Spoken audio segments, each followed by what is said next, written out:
દર વખતેની જેમ શાનના સત્રમાં આપણે કામાખ્ય દોષ વિવરણ આ વખતે આપણો ગ્રંથ છે એ શ્રી હરિરાયજીનો ગ્રંથ છે. દર વખતે આપણે એક શાનના એક અલગ વિષય લઈએ છીએ. એમાં આ હરિરાયજીના ગ્રંથો આપણે લેવાની શરૂઆત કરી છે. એમાં ત્રીજો ગ્રંથ આપણે લઈ રહ્યા છીએ. પહેલાં આપણે દુસંગ વિજ્ઞાન પ્રકાર નિરૂપણ એ ગ્રંથ લીધો. ગયા વર્ષે આપણે સ્વરૂપ તારતમ્ય નિર્ણય એ ગ્રંથ લીધો. આ વખતે લઈ રહ્યા છીએ આપણે કામાખ્ય દોષ વિવરણમ. શ્રી હરિરાયજીના ગ્રંથો માર્ગની અંદર કોઈ પણ પ્રકારની વિકૃતિ ન ફેલાય અને આપણી ભક્તિ સાધનાની અંદર કોઈ અંતરાય ઊભો ન થાય એટલા માટે શ્રી હરિરાયજીએ બહુ ખુલીને,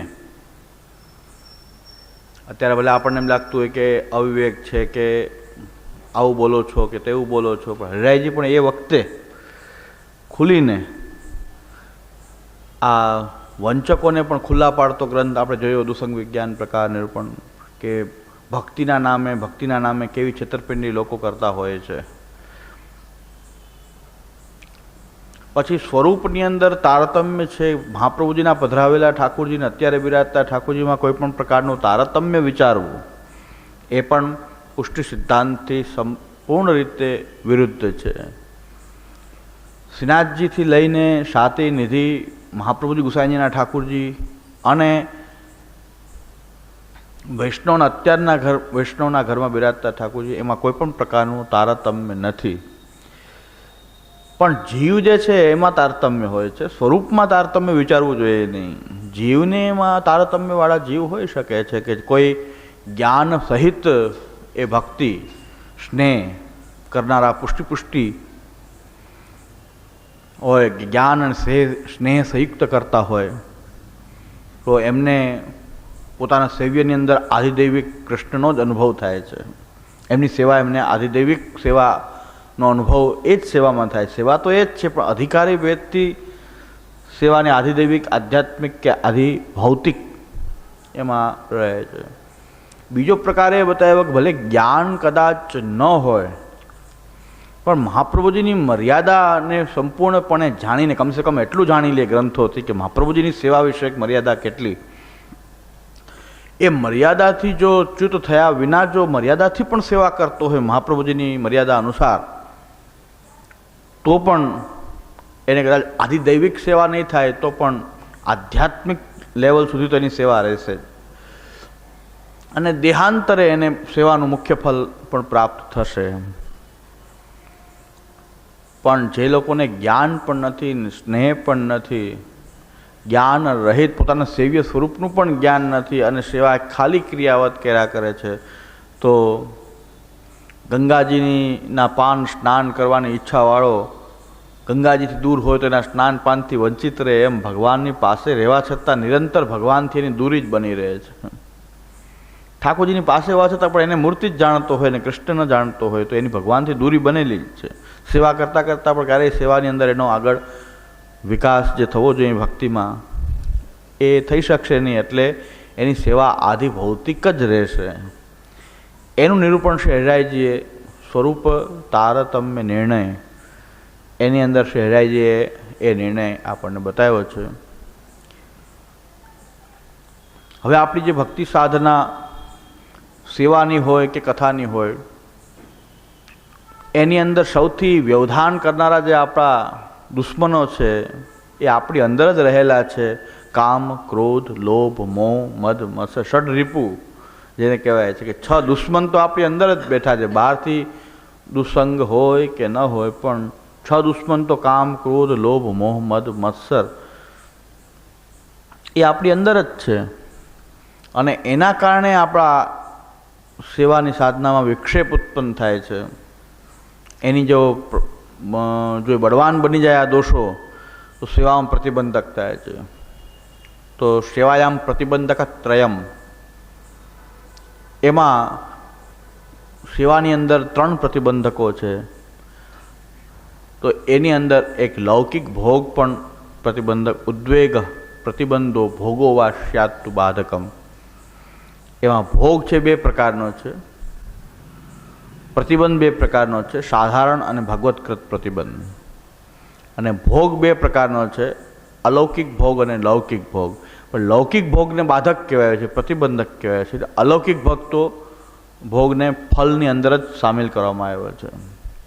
તો સેવાયામ પ્રતિબંધકત્રયમ, ઉદ્વેગ પ્રતિબંધો, ઉદ્વેગ ભોગો પ્રતિબંધો. તો આ ઉદ્વેગ ભોગ અને પ્રતિબંધ એ સેવાની અંદર બાધક છે, વ્યવધાન છે. એના કારણે સેવા ફલથી આપણે વંચિત રહી જઈએ છીએ. ઉદ્વેગ પ્રતિબંધ ભોગો વા સ્યાત્તુ બાધકમ. તો એને આપણી સેવાની અંદર ન આવે એટલે ઉદ્વેગનું મહાપ્રભુજી નિરાકરણ નવરત્નમાં કરે છે. નવરત્ન ગ્રંથની અંદર ઉદ્વેગ જે છે એનું નિરાકરણ આપ કરી જ દે છે. હવે બચ્યા છે સાધારણ પ્રતિબંધ છે. તો મહાપ્રભુજી કહે છે કે આપણને બુદ્ધિથી એનો ત્યાગ કરીને પણ એને આપણે છોડી શકીએ. સાધારણ પ્રતિબંધ. ભગવત્કૃત પ્રતિબંધમાં તો શરણાગતિ સિવાય બીજો કોઈ ઉપાય નથી. જ્યારે ભગવાન જ ફલદાન કરવાની ઈચ્છા ન રાખતા હોય ત્યારે તો શ્રી કૃષ્ણ શરણમ કરીને શરણાગતિનું જ ભાવન કરવું જોઈએ. ભોગ બે પ્રકારના, લૌકિક ભોગ જે છે ત્યાં બાધક કીધો છે, અને અલૌકિક ભોગસ્તુ ફલાનામ પ્રથમે એ ફલાનામ મધ્ય પ્રથમે પ્રવિશતિ. એ તો અલૌકિક સામર્થ્યરૂપ જે પ્રથમ ફલ છે એમાં જ એનો સમાવેશ છે. અલૌકિક ભોગ એટલે કે આપણો ઠાકોરજીનો સમર્પિત ભોગ. અસમર્પિત વસ્તુ નામ તસ્માત વર્જનમ આચરેત. એમાં સમર્પિત ભોગ છે તો અલૌકિક ભોગ છે, એ બાધક નથી. પણ લૌકિક ભોગ બાધક છે. લૌકિક ભોગ કયો કે કામ વગેરેથી આવિષ્ટ થઈને આપણે કોઈ ભોગની અંદર એટલા બધા પ્રવૃત્ત થાય કે એની ઉપર આપણી ભોગાશક્તિ એટલી વધી જાય કે આપણી ભગવદાશક્તિ કે ભગવદ સ્નેહ કે ભગવત સેવાને પણ દબાવી દેતી હોય એવી લૌકિક ભોગમાં આપણી પ્રવૃત્તિ વધે, એને બાધક કહેવામાં આવી છે. અને એ બધા જ દુર્ગુણો જે છે એનો સિરમોર કે સરદાર કોઈ દુર્ગુણ આપણી અંદર હોય એ છે કામ. દોષેષુ પ્રથમો કામ. બધા જ દોષોમાં કામ સૌથી મોટો સરદાર છે. એટલે સૌથી જે મહાન શત્રુ છે આપણી અંદર રહેલો એ કામ છે. એ સેવાની અંદર પ્રતિબંધક ન થાય એટલા માટે શહેરાઈજી એનું વિસ્તારથી આ દોષનું વિવરણ કરીને બતાવ્યું છે. કામાખ્ય દોષ વિવરણમ એ આપણો ગ્રંથ છે. આ કામ આપણે કહીએ છીએ બધું જ ભગવદાત્મક છે, ભગવદ લીલારૂપ છે. તો આવો દુર્ગુણરૂપ કામ કેમ પ્રકટ થયો? તો કેવી રીતે કામ પ્રકટ થયો?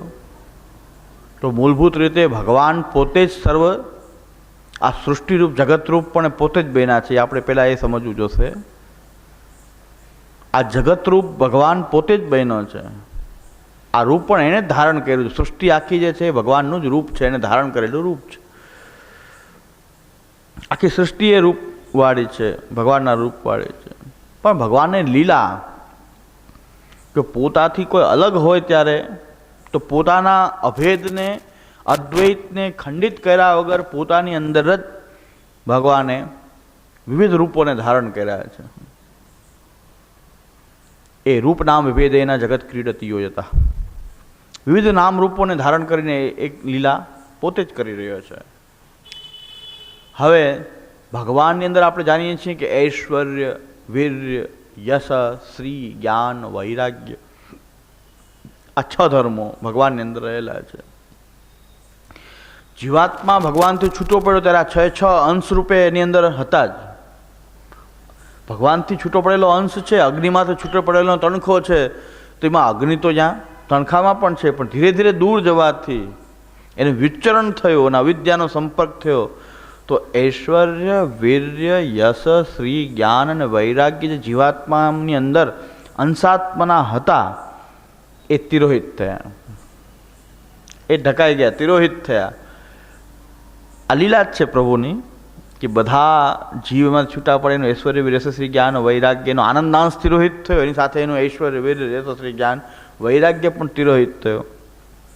જ્યારે કોઈ સાધનામાં પ્રવૃત્ત થઈને જ્યારે એનો આનંદાંશ પ્રકટ થઈ જશે, આનંદાંશ પ્રકટ થઈ જશે, ત્યારે એની અંદર રહેલા અંશાત્મના, એની અંદર રહેલા ઐશ્વર્ય, વીર્ય, યશ, શ્રી, જ્ઞાન, વૈરાગ્ય પણ પ્રકટ થઈ જશે. પણ જ્યાં સુધી એ નથી થયા પ્રકટ, ત્યાં સુધી કંઈક ઉલટું પરિણામ આવે છે. ભગવાનનો એક એક ગુણ તિરોહિત થયો અને એક એક એમાંથી આ દોષ જેને કહી શકાય, એક એક દોષ પણ પ્રકટ કેનામાંથી થયા છે? ભગવાનના ઐશ્વર્ય, વીર્ય, યશસ્વી, જ્ઞાનનો એ 6 છે ને, એ 6 તિરોહિત થયા. એના 6 તિરોહિત થવાથી જે સ્વરૂપ પ્રકટ થયા એ આપણા કામ, ક્રોધ, લોભ, મોહ, મદ અને મત્સર. ભગવાનમાં એક એક અંશ તિરોહિત થયો, એમાંથી એક એક આ કામ, ક્રોધ, લોભ, મોહ, મદ પણ પ્રકટ થયા. એટલે એક એક ગુણ તિરોહિત થયો. જો કામ ક્યાંથી પ્રકટ થયો? કે વૈરાગ્ય ગુણ તિરોહિત થયો. વૈરાગ્ય ગુણ તિરોહિત થયો એટલે એનું પરિણામ એ આવ્યું કે જીવ કામી બની ગયો, કામ પ્રકટ થયો. વૈરાગ્ય હોય, પાછો વૈરાગ્ય ગુણ જો ધીરે ધીરે આવવા માંડે તો કામ પણ નિર્મૂલ થઈ જાય. એટલે મહાપ્રભુજી કહે છે ને, વૈરાગ્યમ પરિતોષમ ચ સર્વથા ન પરિત્યજેત, સર્વમ સહેત પરુષમ સર્વેષામ કૃષ્ણ ભાવનાત, વૈરાગ્યમ પરિતોષમ ચ સર્વથા ન પરિત્યજેત. વૈરાગ્ય અને સંતોષ ક્યારેય છોડવા નહીં, એ મહાપ્રભુજી આજ્ઞા કરી જ રહ્યા છે. તો વૈરાગ્ય જો પાછો પ્રકટ થાય, ધીરે ધીરે વૈરાગ્ય પ્રકટ થાય તો કામ, પાછો કામ પણ એ તિરોહિત થવા માંડે, કામનો નાશ થાય. પણ મૂળભૂત રીતે જોઈએ તો ભગવાનની અંદર રહેલો જે વૈરાગ્ય ગુણ, એ જીવાત્મા પણ અંશાત્માના વૈરાગ્ય હતો, એ તિરોહિત થયો એટલે કામ પ્રકટ થયો. તો કામ એ પ્રકટ એટલા માટે થયો કે વૈરાગ્ય તિરોહિત થયો એટલે કામ પ્રકટ થયો. એટલે વૈરાગ્ય ગુણ. પછી ઐશ્વર્ય, એની જે ઐશ્વર્ય એટલે બીજા ઉપર એની સત્તા જે ચાલતી હોય, ઈશ્વર પ્રભુતા, ઈશ્વરતા, એને ઐશ્વર્ય કહીએ આપણે, કે બીજા ઉપર એનું શાસન ચાલે. એ ઐશ્વર્ય, ભગવાનનું ઐશ્વર્ય આખું બધા ઉપર એનું શાસન છે, એનું ઐશ્વર્ય છે. એ ઐશ્વર્ય ગુણ અંશાત્માના જીવાત્મામાં પડતો એ તિરોહિત થયો. અવિદ્યાના સંપર્કથી એક એક ગુણ તિરોહિત થયા, એમાંથી એક એક આ ષડ રીપુ પણ પ્રકટ થયા. આ 6 કામ, ક્રોધ, લોભ, મોહ, મદ, મત્સર, એ 6 દોષ પણ, જેને આપણે દોષ કહીએ, એ દોષ પણ પ્રકટ થયા. તો વૈરાગ્યના તિરોધાનથી કામ પ્રકટ થયો, ઐશ્વર્યના તિરોધાનથી ક્રોધ પ્રકટ થયો. જો આપણું ઐશ્વર્ય બીજા ઉપર ચાલતું હોય તો ક્રોધ ન આવે, પણ આપણું કોઈ માને નહીં ત્યારે ક્રોધ આવે. આપણાથી કોઈ માને નહીં તો આપણને ક્રોધ આવે. આપણું બધા ઓબે જેમ કહ્યું એમ હા હા જ કરતા હોય તો ક્રોધ કરવાનો કોઈ સવાલ નથી. તો ઐશ્વર્ય જો ચાલતું હોય તો ક્રોધનો સવાલ નથી, પણ ઐશ્વર્ય નથી એટલે ક્રોધ આવે છે.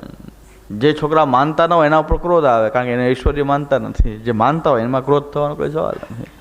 બધી હાથ કરતા હોય તો ક્રોધનો કોઈ સવાલ નથી. તો ઐશ્વર્ય તિરોહિત થયું એટલે ક્રોધ પ્રકટ થયો. પછી વીર્ય, વીર્ય એટલે પરાક્રમ, બલ. આપણી પાસે બધું જ બલ છે તો બધું જ આપણે મેળવી શકીએ છીએ, જે ચાહીએ મેળવી શકીએ એવું જો બલ હોય તો. પણ એ નથી એટલે આપણને લોભ થાય છે. જે વસ્તુ આપણાથી મળતી નથી, આપણે મેળવી શકતા નથી, એટલે વીર્ય ગુણનું તિરોધાન થવાથી લોભ પ્રકટ થાય. વીર્ય જો પરાક્રમ હોય, આપણી પાસે બલ છે, દરેક વસ્તુ આપણે જો મેળવી શકતા હોઈએ તો લોભ થવાનો કોઈ સવાલ નથી. જે જોઈએ મેળવી શકતા હોય એવું જ આપણું બલ હોય તો. પણ એ નથી એટલે આપણે જે વસ્તુ મળતી નથી એમાં વધુ ને વધુ લોભ થાય છે. એટલે વીર્ય ગુણનું તિરોધાન થવાથી લોભ પ્રકટ થાય. આજે ભાઈ ના કહેતા કે બધું દુર્ગુણ આવ્યા તો તમારામાંથી ને, આપણે એમ કહે બધું આવ્યું તો ભગવાનમાંથી ને, એના ગુણ તિરોહિત થયા. પણ લીલા છે એની, એ જ તો એની લીલા છે. તો વીર્ય ગુણનું તિરોધાન થવાથી લોભ પ્રકટ થયો. પછી જ્ઞાન, કોઈ પણ જ્ઞાન આપણું જો હોય તો ખોટો મોહ થવાનો કોઈ સવાલ આવતો નથી. જ્ઞાન નથી તો મોહ થાય છે. તો જ્ઞાન ગુણનું તિરોધાન થાય તો મોહ થાય. શ્રી, શ્રી જે છે શોભા, શ્રી આપણી શોભા, તો એનો વિરોધી થશે મદ. શ્રીનું તિરોધાન થવાથી મદ થાય છે. અને યશ યશ ફેલાયેલો હોય તો કોઈની ઈર્ષા થવાનો કોઈ સવાલ નથી. પણ આપણા કરતાં બીજાનો યશ વધે ત્યારે તો ઈર્ષા થાય ને. ઈર્ષા ક્યારે થાય કે બીજા કરતાં કોઈનો પ્રભાવ વધતો જાય તો આપણને એની ઈર્ષા થાય. એનો યશ વધે તો ઈર્ષા થાય. ખૂબ એને વખાણ સાંભળીએ, બીજા કોઈના આપણા કરતાં કોઈ વખાણ સાંભળીએ એટલે આપણી અંદર મત્સર પ્રકટ થાય કે એની આપણને ઈર્ષા થવા માંડે. તો કામ, ક્રોધ, લોભ, મોહ, મદ, મત્સર ભગવાનના 6 ગુણો આ સૃષ્ટિ વખતે, આ સૃષ્ટિ લીલામાં ભગવાનના 6 ગુણનું તિરોધાન થયું. એનાથી 6 દોષ પ્રકટ થયા જીવાત્મામાં. એ ભગવાનનો અંશરૂપ જે આત્મા છે એને જીવ સંજ્ઞા થઈ. એમાં કામ, ક્રોધ, લોભ, મોહ, મદ, મત્સર. પણ મૂળ તો એ ભગવાન કરતાં એ ઉલટું રિવર્સ જ છે. ભગવાનમાં વૈરાગ્ય ગુણ અનંત વૈરાગ્ય છે. દરેક ગુણ પાછા એના અનંત છે. તો વૈરાગ્ય અનંત હોવાથી ભગવાનની અંદર કામ છે નહીં. એનો વૈરાગ્ય એટલો ગુણ અનંત છે કે એમાં કામ, ભગવાનની અંદર કામ નથી. હવે આ જ ખબર નથી ને બેઝિક. ભગવાનની અંદર કામ જોવા માંડે, ભગવાનની લીલામાં કામ જોવા મળે. ભાઈ એ તો એની અંદર વૈરાગ્ય ગુણ છે. ઐશ્વર્ય, વીર, યશસ્વી, જ્ઞાન અને વૈરાગ્ય આ 6 ગુણથી સંપન્ન છે. એટલે એને ભગવાન કહેવાય છે. ભગવાન એટલા માટે જ કહેવાય છે કે આ 6 ગુણ એની અંદર અનંત રૂપે અનંત રહેલા છે, પ્રકટ છે. અને એટલા માટે ત્યાં વૈરાગ્ય ગુણ ભગવાનની અંદર પ્રકટ હોવાથી ત્યાં કામનો કોઈ સવાલ ભગવાનની અંદર કામ હોતો જ નથી. તો કામ ભગવાનની અંદર હોતો નથી. પણ એ તિરોધાન થાય વૈરાગ્ય ગુણ ત્યારે કામ પ્રકટ થાય. ઐશ્વર્યનું તિરોધાન થાય ત્યારે ક્રોધ થાય. તો એ ભગવાનના રીતે ક્રમશઃ વીર્ય એ તિરોધાન થવાથી લોભ થાય. પરાક્રમ હોય બધું મેળવી લઈએ તો કંઈ વાંધો નથી. વીર્યથી લોભ.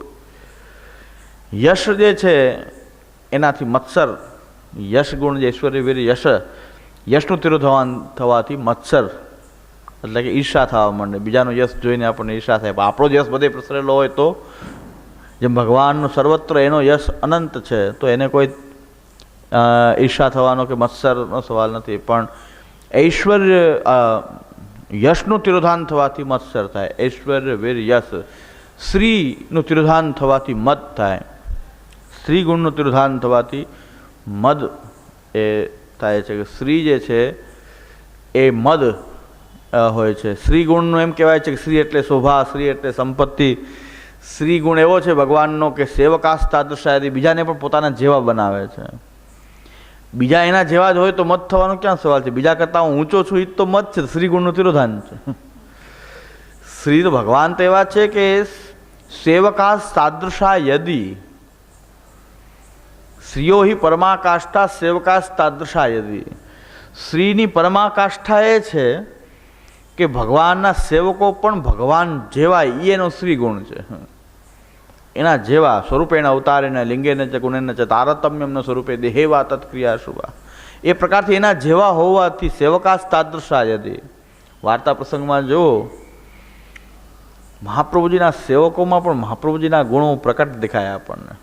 મહાપ્રભુજીના સેવકમાં પ્રભુદાસ જલોટા દહીંના બદલે મુક્તિ દઈને આવ્યા. ઓલા કે લખી દે આમાં મુક્તિ દીધી મુક્તિ. મહાપ્રભુજી કીધું આટલી તુચ્છ વસ્તુ આપી, ઠાકોરજી માટે દહીં લાવ્યા અને આટલી તુચ્છ વસ્તુ આપીને આવ્યા, ભક્તિ કેમ ન આપી? તો કે ભક્તિ માંગે તો એ પણ આપી દે. તો સેવકાશ તાદૃશા યદી. મહાપ્રભુજીના સેવકોની અંદર એ સામર્થ્ય હતું કે ભક્તિ પણ દાન કરી દે. જો માંગી હોત તો ભક્તિ પણ આપો. તો એને મુક્તિ માંગી મેં મુક્તિ આપી. તો કેટલું સામર્થ્ય સેવકોની અંદર પ્રકટ દેખાઈ રહે છે.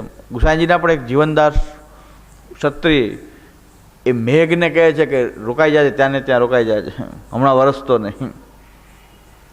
તો આકાશની અંદર વાદળાને પણ રોકી દીધા. આ બધું સામર્થ્ય ગુસાઈજી જેવા એના સેવકો.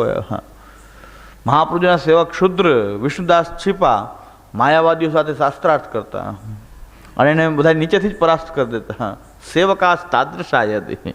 એના સેવકો પણ એના જેવા, એનો શ્રી ગુણ એમાં પણ વ્યાપ્ત છે. પણ સેવકો એના જેવા ન હોય, બીજા એના જેવા ન હોય એટલે એને મદ. એ મદ છે ને સ્ત્રીનું તિરોધાન છે. તો સ્ત્રીનું તિરોધાન થવાથી અહીં મદ થાય છે. આ પ્રકારથી 6 ગુણો જે છે ભગવાનના 6 ગુણનું તિરોધાનનું પરિણામે આવે છે કે અહીં એનું રિવર્સ થઈ જાય છે કામ, ક્રોધ, લોભ, મોહ, મદ, મત્સર. હવે